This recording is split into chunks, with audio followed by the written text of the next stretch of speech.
욥기 5장은 4장에 이어 계속적인 엘리바스의 이야기입니다. 엘리바스는 사실 내가 너한테 특별히 그 고난 가운데 있는 욥을 바라보면 누가 이렇게 감히 먼저 입을 열겠습니까? 뭐 자신도 경험해보지 못한 그런 비참한 그런 욥의 모습을 보면서 감히 7일 동안 입을 열지 못했던 이 친구들, 그중에 가장 연장자인 엘리바스가 욥이 하는 그 이야기 듣고서는 어떻게 내가 말을 안 할 수가 있겠는가. 그래서 입을 열었고요. 결국 세상의 인과 응보의 원리라고 합니다. 결국 지금 네가 당하는 고난은 네 죄악의 결과다. 죄 없이 망한 자가 어디 있겠느냐.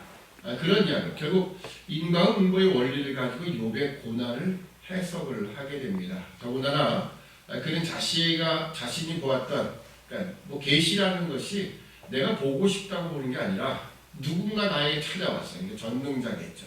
또 하나님의 신이 그 천사들이 와서 나에게 나타났고 나에게 보여주고 이야기해줬다. 그런 차원에서 자신이 받았던 계시를 통해서 이야기를 했었고요. 자, 그러면서 이제 5장에 가면은 그가 계속해서 그 발언을 이어가는데 오늘 사실 본문의 가장 중요한 부분은 6절, 7절입니다.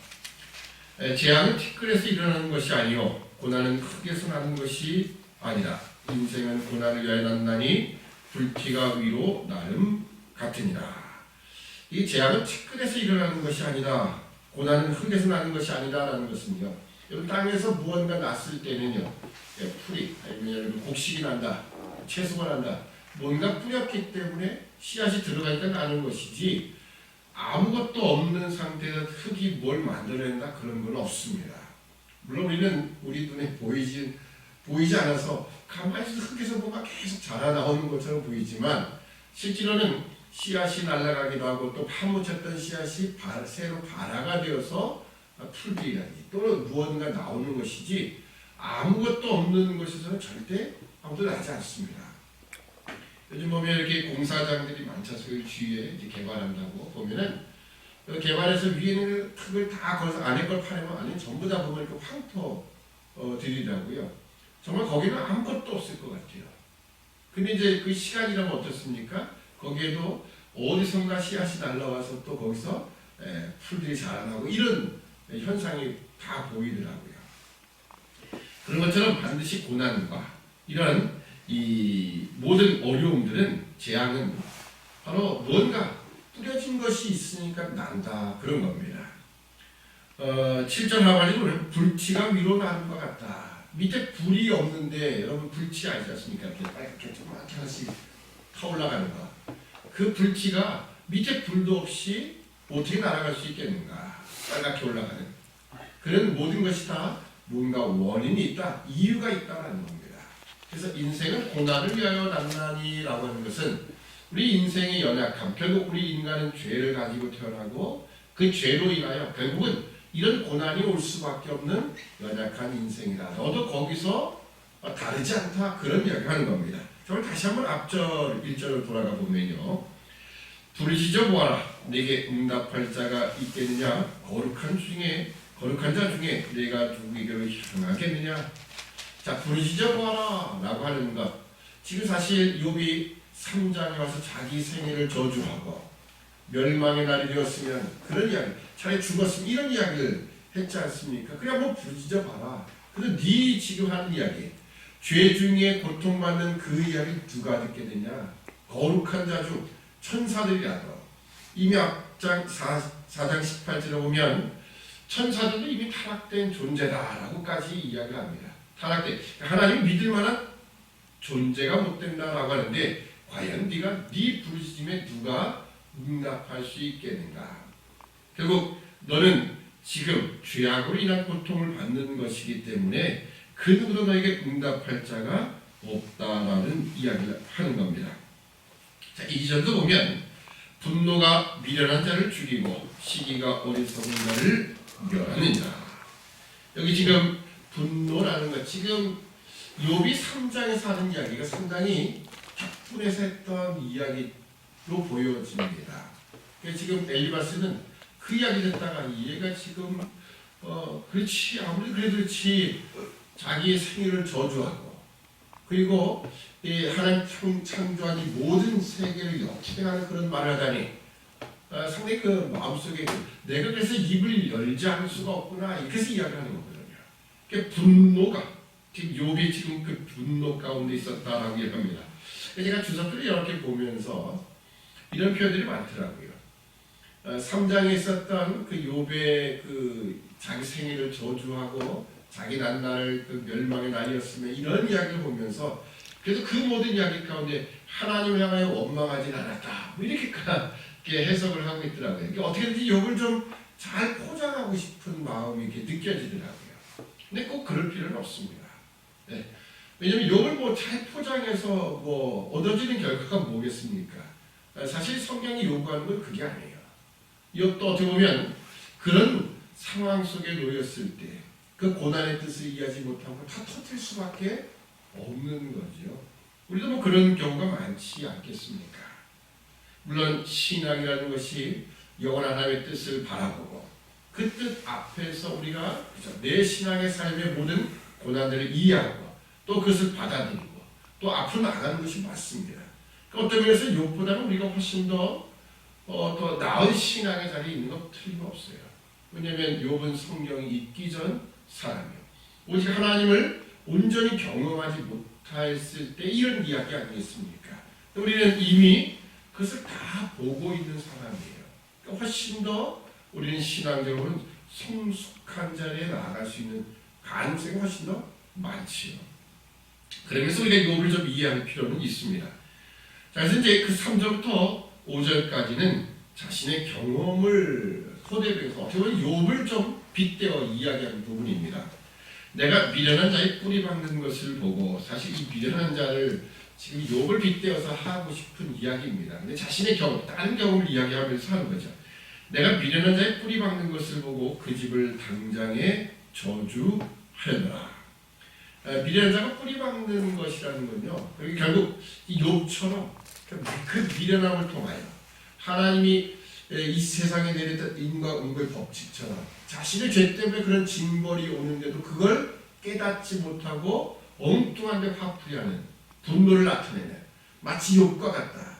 그런 자를 저주했다라고 하지만 사실 직접 저주했다라기보다는 그런 미련한 자들이 받는 궁극적인 결말 그걸 그냥 드러냈다 이렇게 우리가 좀 생각하면 좋을 것 같습니다.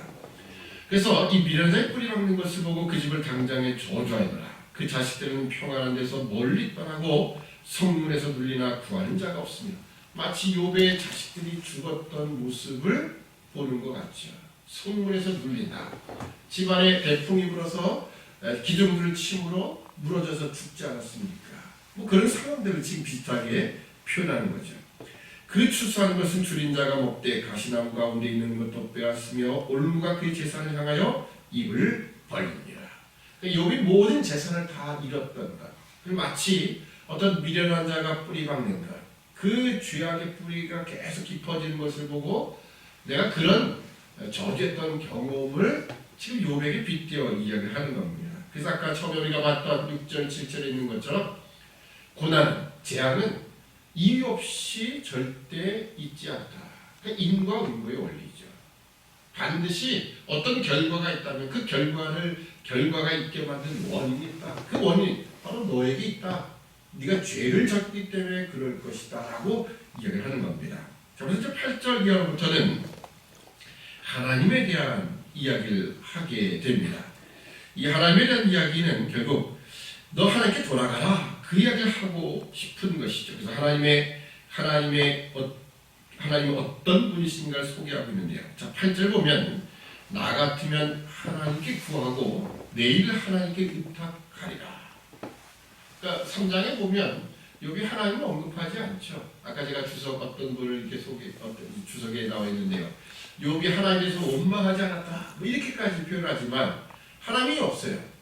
감히 하나님에 대해서는 뭐라고 할 수는 없지요. 근데 자기 태어난 날을 저주한다. 그런 생각이죠.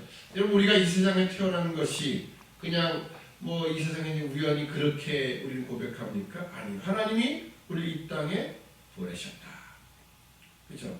우리가 어떤 형편, 어떤 자리에 태어났어도 하나님은 우리 그 삶, 그 인생 속으로 하나님이 불어 넣으시는 거죠. 그 자리에 보내시는 겁니다. 그 우리 신앙 고백이죠. 근데 자기 난나를 저주한다. 그러니까 나를 만드신 하나님에 대한 사실 간접적인 원망 아니겠습니까? 하나님의 이름이 언급되지 않는다고 해서 그것이 하나님을 향하여 원망하지 않았다. 이건 말은 아닐 것 같아요. 내가 하나님이라는 이름을 안 해도 나를 왜 태어나게 하셨지? 내가 차라리 죽었으면, 태어날 때 죽었으면 그 이야기는 하나님 나를 왜 보내셨습니까? 라는 이야기와 같은 것이겠죠. 그래서 지금 이 엘리바스의 경우 나 같으면 하나님께 구하고 내일은 하나님께 타가 야, 너 치려도 돌아와라. 너 하나님께 나아가서 회개하라. 그러면 하나님이 그 전능하신 하나님, 왜냐하면 그 다음 9절 이하부터 하나님이 어떠한 분이신가를 이야기를 하게 됩니다. 16절까지에서 그 하나님은 크고 청량할 수 없는 일을 행하시는 기이한 일을 행하시는 그 하나님, 비를 땅에 내리시고 물을 밭에 보내시며 낮은 자를 높이 드시고 슬퍼하는 자를 흥기시켜 안전한 곳에 있게 하시는 하나님. 하나님은 괴유한 자의 괴교를 파하사 그 손을 하는 일을 이루지 못하게 하시며 간교한 자로 자기 계율에 빠지게 하시며 사특한 자의 계교를 폐하게 하시므로 그들은 낮에도 캄캄함을 만나고 대낮에도 더듬기를 밤과 같이 하니라. 하나님은 곤비한 자를 그들 입의 칼에서 강한 자의 손에서 면하게 하시나니 그러므로 가난한 자가 소망이 있고 불의가 스스로 입을 막느니라. 그러니까 하나님은 마땅히 인과응보의 원리를 가지고 이 세상을 통치하신다, 그 이야기를 하는 겁니다. 그래서 17절 볼지어다 하나님께 징계받는 자에게는 복이 있나니 그런즉 너는 전능자의 경책을 업신여기지 말지니라. 너 지금 하나님 주시는 그 징계를 너 간단하게 보지 말아라. 업신여기지 말아라 라고 합니다. 18절 하나님은 아프게 하시다가 싸매시며 상하게 하시다가 그 손으로 고치시나니 6가지 환난에서 너를 구원하시며 7가지 환난이라도 그 재앙이 내게 미치지 않게 하시며. 자, 이런 말씀, 이런 이야기 자체가 그 자체로만 보면 정말 아멘할 말씀들이죠. 우리가 아프게 하시다가도 싸매시는 하나님 맞습니다.